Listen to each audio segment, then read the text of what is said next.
Ancient Egypt के लोग मानते थे कि इंसान का एग्जिस्टेंस सिर्फ एक बॉडी तक लिमिटेड नहीं है, बल्कि वो एक लेयर्ड सिस्टम है। का, बा और अख का लाइफ फोर्स था जो एनर्जी देता था। बा एक मूविंग स्पिरिट था जो बॉडी के बाहर जा सकता था, और अख वो प्योरीफाइड फॉर्म थी जो तभी एग्जिस्ट कर सकती थी जब सोल सक्सेसफुली आफ्टर लाइफ पास कर ले। मतलब डेथ के बाद भी प्रोसेस खत्म नहीं होता था, बल्कि और कॉम्प्लेक्स होता जाता था। जब किसी इंसान की डेथ होती थी तो उस मोमेंट को एक ट्रांजिशन माना जाता था, जैसे एक डोर बंद हुआ और दूसरा खुल गया हो। लेकिन ये डोर कोई सिंपल गेटवे नहीं था, बल्कि एक टेस्ट सीरीज की शुरुआत थी।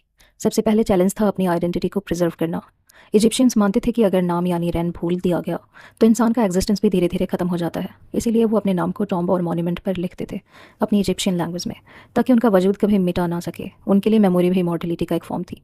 इसके बाद आता था बॉडी प्रिजर्वेशन का स्टेज, और यहाँ पर इजिप्शियन ने साइंस और स्पिरिचुअलिटी को एक साथ मिला दिया। ममीफिकेशन सिर्फ एक फिजिकल प्रोसेस नहीं था, बल्कि एक सैक्रेड ट्रांसफॉर्मेशन था। बॉडी के हर पार्ट का एक सिंबॉलिक मीनिंग था। हर्ट को यूजुअली बॉडी के अंदर ही छोड़ दिया जाता था, क्योंकि जजमेंट के टाइम पे उसे ही यूज़ किया जाता था। बाकी ऑर्गन्स को कैनोपिक जार में रखा जाता था, जिन्हें अलग अलग प्रोटेक्टिव डिटीज़ गार्ड करते थे। हर रैपिंग के साथ, जब ममीफिकेशन होता था तो हर रैपिंग के साथ मंत्र बोले जाते थे, जैसे बॉडी के अराउंड एक इनविजिबल सील्ड बनाई जा रही हो। ये प्रोसेस इतना डिटेल्ड था कि एक छोटी सी मिस्टेक भी सोल को फ्यूचर के रिस्क में डाल सकती थी।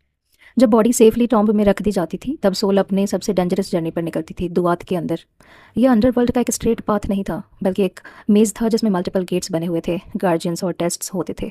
कुछ जगहों पर फायर रिवर्स होती थी, कुछ जगह पॉइजनस क्रिएचर्स, और कुछ जगह ऐसे बींग्स जो सिर्फ एक गलत जवाब पर सोल को डिस्ट्रॉय कर सकते थे। इसलिए इजिप्शियन ने एक गाइड दिया, बुक ऑफ द डीड, जिसमें लिखा होता था कि कौन से गेट पर क्या बोलना है, कौन से डिमॉन को कैसे एड्रेस करना है, और कैसे अपनी आइडेंटिटी प्रूव करनी है। ये लिटरली एक आफ्टर लाइफ नेविगेशन सिस्टम की तरह था। आखिर में सबसे इंपॉर्टेंट स्टेज आती थी जजमेंट की। एक ग्रैंड हॉल जैसा, हॉल ऑफ टू ट्रूथ कहा जाता था।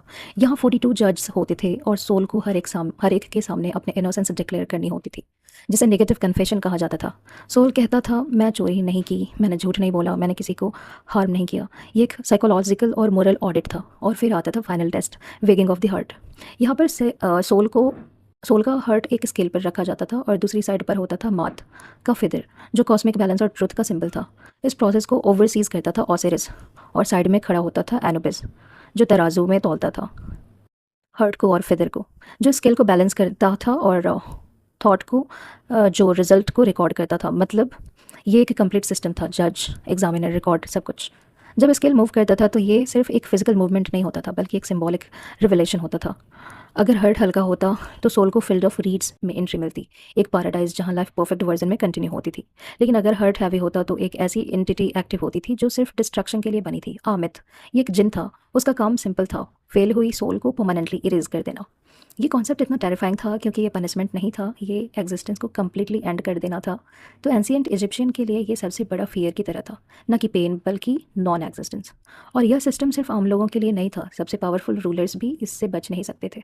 तो तनखामुम, एज वी ऑल नो, कि काफ़ी बड़े राजा माने जाते थे इजिप्शियन एम्पायर के, जिन्हें परो और गॉड की तरह पूजा जाता था। उनका भी टॉम्ब जब डिस्कवर हुआ तो उसमें इतना गोल्ड और आर्टिफैक्ट मिले कि दुनिया हैरान रह गई। लेकिन इजिप्शियन के बिलीफ के अकॉर्डिंग ये सब सिर्फ टूल्स की तरह था, रियल टेस्ट को उसे भी पास करना था। इसका मतलब ये था कि उनकी सोसाइटी फंडामेंटली मेरिट बेस्ड थी।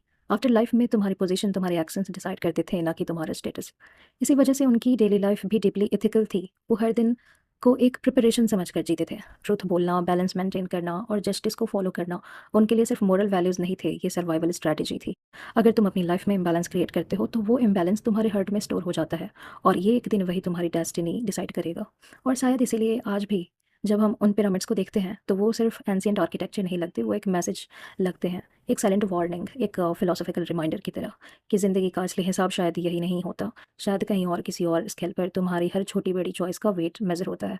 और जब वो मोमेंट आएगा तो तुम्हारे पास कोई एक्सप्लेनेशन नहीं होगा, सिर्फ तुम्हारा हार्ट होगा और उसका वेट होगा।